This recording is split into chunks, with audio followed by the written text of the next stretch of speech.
بسم اللہ الرحمن الرحیم۔ صرف 5 منٹ کا مدرسہ قرآن و حدیث کی روشنی میں 196واں دن 16 رجب المرجب۔ نمبر 1، اسلامی تاریخ۔ حضرت سعید بن زید رضی اللہ عنہ بھی ان 10 مبارک لوگوں میں ہیں جنہیں رسول اللہ صلی اللہ علیہ وسلم نے دنیا ہی میں جنت کی بشارت سنا دی تھی۔ یہ حضرت عمر رضی اللہ عنہ کے بہنوئی ہیں۔ انہوں نے حضرت عمر رضی اللہ عنہ سے پہلے اسلام قبول کیا۔ وہ ان کی بیوی فاطمہ بنت خطاب حضرت عمر رضی اللہ عنہ کے اسلام کا ذریعہ بنی۔ ایک مرتبہ ایک عورت نے عدالت میں دعویٰ کیا کہ سعید رضی اللہ عنہ نے میرے فلاں زمین دبا لی۔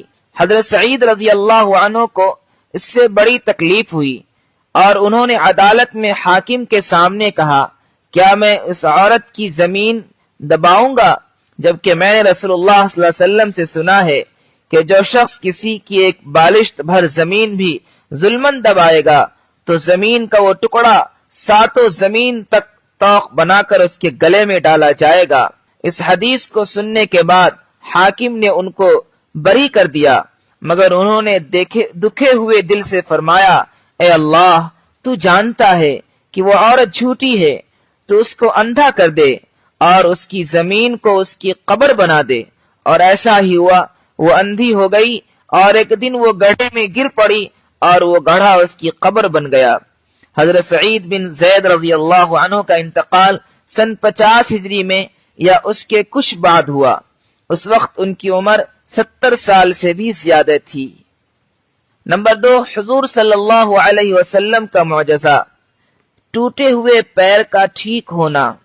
حضرت عبداللہ بن عتیق رضی اللہ عنہ جب ابو رافع کو قتل کر کے واپس آنے لگے تو سیڑھی یعنی زینہ سے اترتے ہوئے گر پڑے اور پیر ٹوٹ گیا۔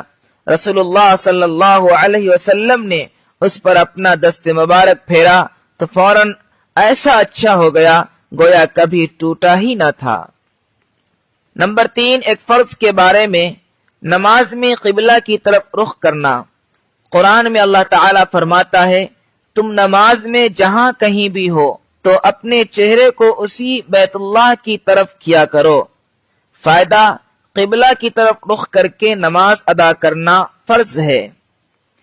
نمبر 4، ایک سنت کے بارے میں، کھانے کے بعد کی دعا۔ کھانا کھانے کے بعد یہ دعا پڑھیں، الحمدللہ الذی اطعمنا وسقانا وجعلنا مسلمین۔ ترجمہ، تمام تعریفیں اس اللہ کے لیے ہیں جس نے ہمیں کھلایا، پلایا اور مسلمان بنایا۔ نمبر 5، ایک اہم عمل کی فضیلت، ہر نماز کے بعد تسبیح فاطمی پڑھنا۔ رسول اللہ صلی اللہ علیہ وسلم نے فرمایا، جو شخص ہر نماز کے بعد 33 مرتبہ سبحان اللہ، 33 مرتبہ الحمدللہ اور 34 مرتبہ اللہ اکبر کہتا ہے، وہ کبھی نقصان میں نہیں رہتا۔ نمبر 6، ایک گناہ کے بارے میں، کسی پر تہمت لگانا گناہ عظیم ہے۔ قرآن میں اللہ تعالیٰ فرماتا ہے، جو شخص کوئی چھوٹا یا بڑا گناہ کرے پھر اس کی تہمت کسی بے گناہ پر لگا دے تو اس نے بہت بڑا بہتان اور کھلے گناہ کا بوجھ اپنے اوپر لاد لیا۔ نمبر 7، دنیا کے بارے میں، نیک اعمال کے بدلے دنیا کی رونق چاہنا۔ قرآن میں اللہ تعالیٰ فرماتا ہے، جو شخص اپنے نیک اعمال کے بدلے دنیاوی زندگی اور اس کی رونق چاہے گا تو ہم ان لوگوں کو ان کے اعمال کا بدلہ دنیا ہی میں دے دیں گے اور ان کے لیے دنیا میں کوئی کمی نہیں ہوگی۔ یہی لوگ ہیں جن کے لیے آخرت میں صرف اور صرف جہنم ہے، اور انہوں نے جو کچھ دنیا میں کیا تھا وہ سب آخرت میں بیکار ثابت ہوگا۔